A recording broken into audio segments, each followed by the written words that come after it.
wabarakatuh. Kami dari kelompok 3 ingin mempresentasikan modul 1 tentang networking today atau jaringan hari ini. Pertama-tama, perkenalkan, nama saya Sofi Safadila.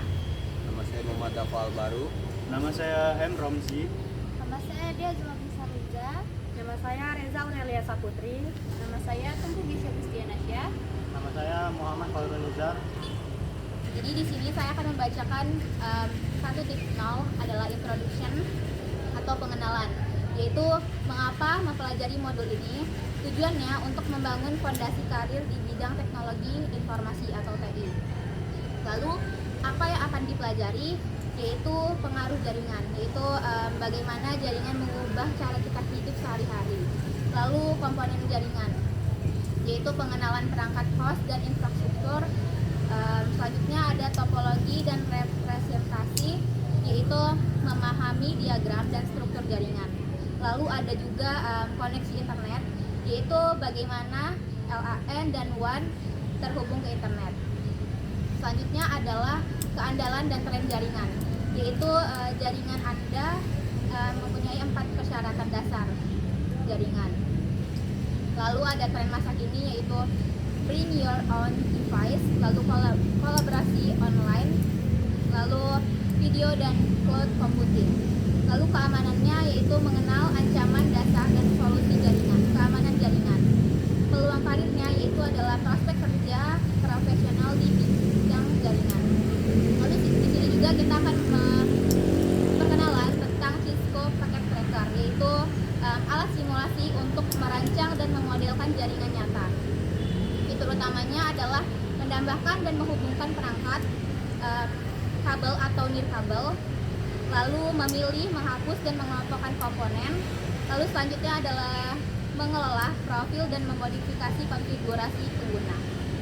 Selanjutnya 1.2 network components atau komponen jaringan. 1.2.1 host roles atau peran host. Definisinya yaitu semua komponen yang terhubung ke jaringan dan berpartisipasi langsung dalam komunikasi jaringan disebut sebagai host atau end device. Lalu di sini ada alamat IP, yaitu setiap host memiliki nomor identifikasi unik yang disebut alamat Internet Protocol atau IP untuk menentukan lokasi host dan jaringan tempat berada. Lalu ada klien dan server. Server itu adalah komputer dengan perangkat lunak khusus yang memberikan informasi, yaitu bisa email, web, file kepada perangkat lain di jaringan. Selanjutnya itu ada klien. Klien itu adalah komputer dengan perangkat lunak yang meminta dan menampilkan informasi dari server. Contohnya itu web browser. Yang selanjutnya ada peer-to-peer 1.2.2, yaitu dalam jaringan ini sebuah komputer bisa menjadi klien sekaligus server secara bersamaan. Kelebihannya mudah diatur, tidak kompleks, biaya lebih rendah, atau tidak butuh server khusus. Lalu kekurangannya itu tidak ada administrasi terpusat, yaitu kurang aman, sulit dikembangkan atau tidak diskable, dan performanya bisa melambat karena perangkat melakukan banyak peran. Lalu selanjutnya ada 1.2.3, yaitu end device atau perangkat ujung. Perangkat ujung adalah sumber atau tujuan dari pesan yang dikirimkan melalui jaringan untuk membedakan satu perangkat dengan perangkat lainnya. Lalu selanjutnya ada perangkat perantara 1.2.3 atau intermediary device, yaitu berfungsi menghubungkan perangkat ujung ke jaringan atau menghubungkan beberapa jaringan. Lalu contohnya itu ada wireless router, LAN switch, router, terus multi-layer switch, dan firewall appliance. Lalu fungsi utamanya yaitu ada regenerasi dan pengiriman ulang sinyal data, lalu menentukan jalur terbaik untuk data. Selanjutnya ada 1.2.5 network media, yaitu media jaringan. Media adalah saluran atau jalan tempat pesan berpindah dari sumber ke tujuan. Ini ada 3 jenis, yaitu ada kawat logam atau tembaga, yaitu dapat diubah menjadi impuls listrik. Yang kedua ada serat kaca atau plastik atau fiber optik, yaitu data berubah menjadi pulsa cahaya. Lalu yang ketiga ada transmisi nirkabel atau wireless, yaitu data dikirim menggunakan modulasi frekuensi gelombang elektromagnetik. Oke, selanjutnya akan dilanjutkan dengan Dava. Oke, saya akan melanjutkan di modul 1.3.1 Networking Representation. Pengertian Networking Representation adalah cara untuk menggambarkan jaringan komputer dalam bentuk diagram agar mudah dipahami oleh networking, arsitek, dan administrasi. Diagram ini membantu melihat perangkat apa saja yang ada dalam jaringan, bagaimana perangkat saling terhubung, bagaimana struktur jaringan terbentuk. Tujuannya untuk mempermudah memahami jaringan, membantu percadangan jaringan, memudahkan pengelolaan dan troubleshooting, memberikan gambaran visual jaringan. Diagram jaringan. Diagram jaringan menggunakan simbol untuk mewakili perangkat jaringan dan koneksi antar perangkat. Diagram ini dikenal sebagai topologi diagram. Istilah pentingnya, networking interface card atau NIC. Perangkat yang menghubungkan komputer ke jaringan, contoh LAN card dan Wi-Fi adapter. Physical port, tempat atau konektor untuk menghubungkan kabel jaringan, contohnya port LAN. Dan terakhir ada interface, port pada perangkat jaringan, router atau switch, digunakan untuk penghubungan antar jaringan. Istilah port dan interface sering digunakan secara bergantian.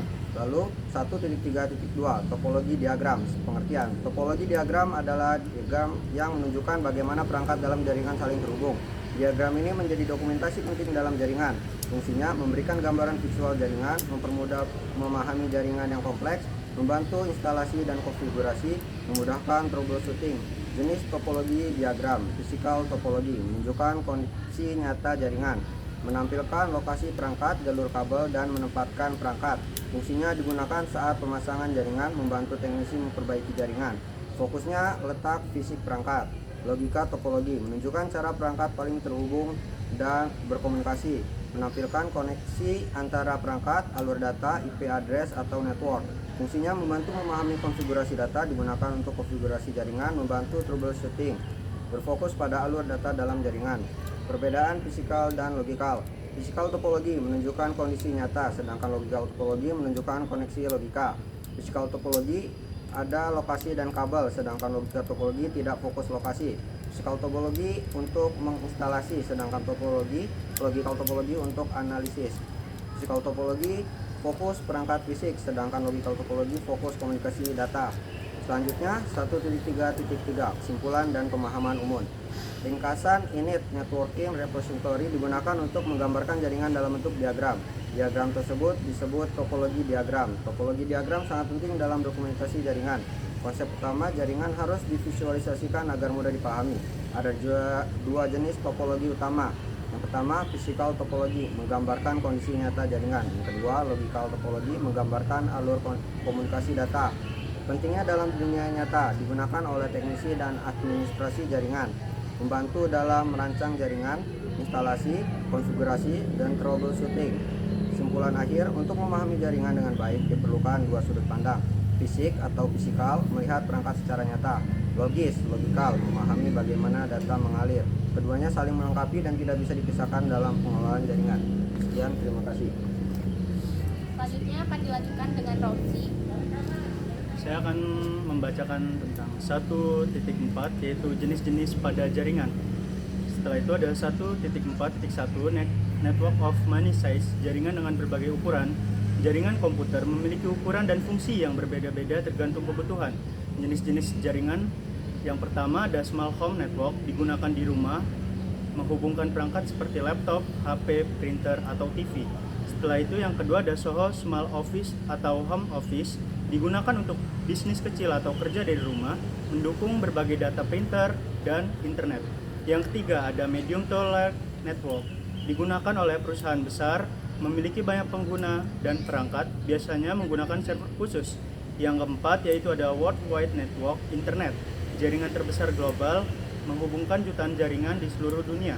Setelah itu ada 1.4.2 LAN dan WAN. Jaringan juga dibedakan berdasarkan jangkauan geografisnya, yaitu ada LAN. LAN adalah local area network yang mencakup area kecil, rumah, sekolah, dan kantor. Dikelola oleh satu organisasi, kecepatan tinggi, dan contoh jaringannya sendiri yaitu jaringan Wi-Fi di rumah atau sekolah. Setelah itu ada WAN, yaitu Wide Area Network, mencakup area luas antar kota atau negara. menghubungkan banyak LAN, dikelola oleh penyedia layanan ISP. Contohnya sendiri adalah internet. Perbedaan utamanya ialah LAN kecil, cepat, dan lokal. Lalu WAN luas menghubungkan banyak jaringan. Setelah itu ada 1.4.3 The Internet. Internet adalah kumpulan jaringan yang saling terhubung, network of networks, menghubungkan LAN dan WAN di seluruh dunia menggunakan berbagai media seperti kabel tembaga, serat optik, dan nirkabel atau wireless.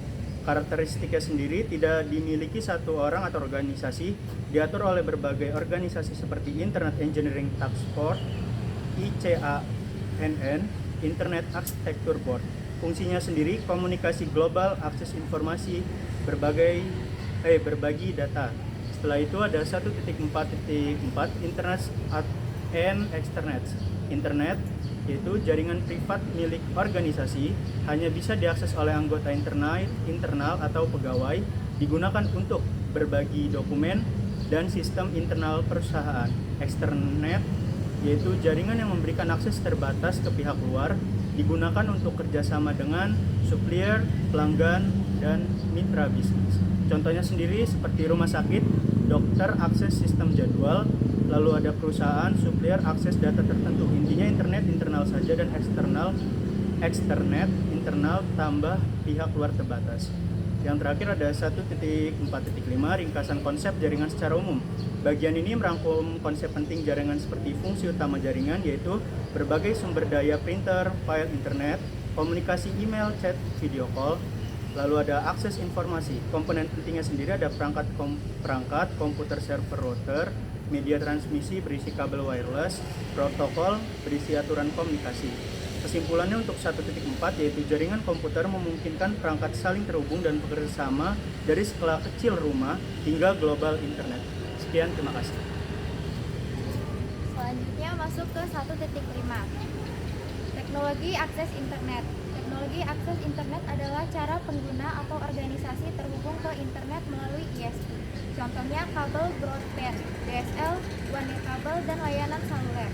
Untuk perusahaan biasanya menggunakan koneksi yang lebih cepat seperti DSL Business, Laser Line, dan Metro Ethernet agar dapat mendukung layanan seperti VoIP dan video conference.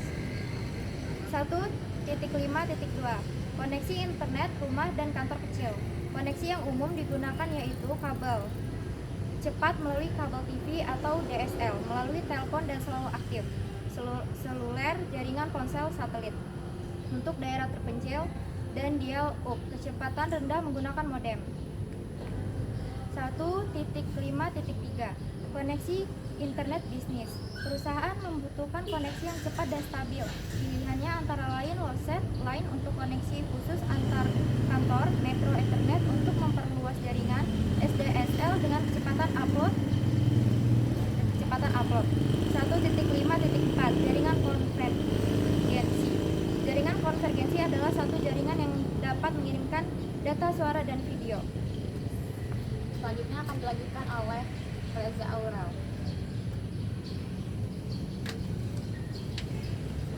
Pada kesempatan ini saya akan menjelaskan tentang arsitektur jaringan dan karakteristik penting. Arsitektur jaringan adalah dasar bagaimana sebuah jaringan dirancang agar dapat menghubungkan perangkat, manusia, dan informasi secara efisien. Sering diperkembangkan teknologi. Jaringan tidak hanya digunakan untuk data, tetapi juga mendukung berbagai layanan seperti suara dan video. Agar jaringan dapat berjalan dengan baik, terdapat 4 karakteristik utama yang harus diperhatikan. Pertama, toleransi kesalahan, yaitu kemampuan jaringan tetap berjalan meskipun terjadi gangguan, misalnya dengan jalur cadangan atau reinkarnasi. Kedua, skalabilitas, yaitu kemampuan jaringan untuk berkembang tanpa menurunkan performa ketika jumlah pengguna atau perangkat bertambah. Tiga, kualitas layanan atau QoS yang memastikan data penting seperti video, suara tetap berjalan lancar meskipun terjadi kemacetan jaringan. Dan yang terakhir, keamanan jaringan yang meliputi perlindungan data melalui prinsip kerahasiaan, integritas, dan ketersediaan. Kesimpulannya adalah arsitektur jaringan yang baik harus mampu memberikan koneksi yang andal, fleksibel, berkualitas, dan aman. Selanjutnya akan dilanjutkan oleh Deja. Di sini saya akan membacakan CCNA 1.7 tentang network trends. Nah, bagian ini ngebahas tren perkembangan jaringan sekarang. Intinya, jaringan makin kompleks tapi juga makin fleksibel. Yang pertama itu ada bring your own device. Keuntungannya itu yang pertama, orang bebas pakai device sendiri seperti HP, laptop, ke jaringan kantor atau sekolah. Lalu ada kekurangannya yaitu resiko keamanan yang naik dan admin jaringan jadi makin ribet ngatur akses. Intinya fleksibel tapi rawan. Lalu yang kedua ada online collaboration yaitu kerja bareng ke internet seperti Zoom, Google Docs dan lain-lain. Kemudian orang bisa kerja dari mana saja. Dampaknya itu produktivitas jadi naik. Lalu tapi tergantung banget sama koneksi jaringan. Yang ketiga ada video communication. Nah, seperti video call, streaming, meeting online, dan masih banyak lagi. Lalu yang keempat ada cloud computing. Nah, yang pertama ini data dan aplikasi disimpan di internet atau cloud, bukan di komputer lokal. Contohnya itu kayak Google Drive. Lalu kemudian keuntungannya itu yang pertama lebih fleksibel dan nggak perlu bawa hardware mahal.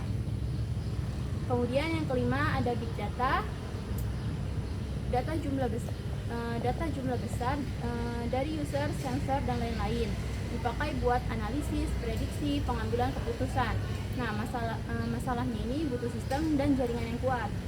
Lalu yang keenam ada Internet of Things atau IoT. Nah, perangkat sehari-hari terhubung ke internet, contohnya kayak smart lampu, smart TV, dan smart home. Nah, dampaknya itu yang pertama hidup makin gampang, tapi resiko keamanan makin gede dan banyak device yang bikin jaringan makin padat nih. Intinya jaringan makin terhubung dan fleksibel. Lalu banyak device, banyak data, banyak risiko. Dan yang terakhir, admin jaringan makin harus pintar nih, bukan cuman sambung kabel aja. Selanjutnya dilanjutkan oleh Zara. Oke, selanjutnya masuk ke materi yang ke 1.8 yaitu network security. 1.8.1 security threats atau ancaman keamanan, yaitu membahas berbagai ancaman terhadap jaringan seperti malware, phishing, DOS, dan data theft. Kemudian 1.8.2 yaitu security solution atau solusi keamanan. Untuk solusi keamanannya itu tidak ada satu solusi yang cukup. Jadi, artinya kita harus menggunakan beberapa keamanan berlapis. Contohnya seperti jaringan kecil yaitu antivirus dan anti spyware. Kemudian firewall untuk jaringan perusahaan atau jaringan skala besar yaitu dedicated firewall. Kemudian ACL access control list, kemudian IPS intrusion prevention system. Kemudian ada VPN virtual private network. Kemudian materi 18.3 yaitu security best practice. Langkah pencegahan tambahannya yaitu update sistem secara rutin. Kemudian gunakan password yang kuat. Kemudian backup data, batasi akses pengguna, edukasi pengguna. Kemudian materi yang ke 1.9 yaitu the IT professional. 1.9.1 CCNA. Pada materi ini yaitu kita akan mendapatkan sebuah sertifikasi dasar jaringan dari Cisco. Kemudian membantu memulai karir di bidang IT. Materi utama yang dibahas adalah IP networking, kemudian security, wireless, kemudian virtualisasi, automation, dan programmability. Kemudian materi 1.9.2 yaitu networking jobs. Networking jobs ini membahas tentang peluang kerja setelah menamatkan CCNA. Untuk peluang kerjanya yaitu antara lain seperti network engineer, kemudian network administrator, kemudian IT support.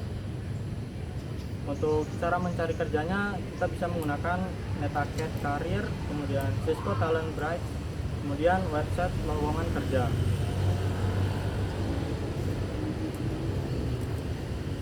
Oke, sekian dari kelompok kami. Wassalamualaikum warahmatullahi wabarakatuh.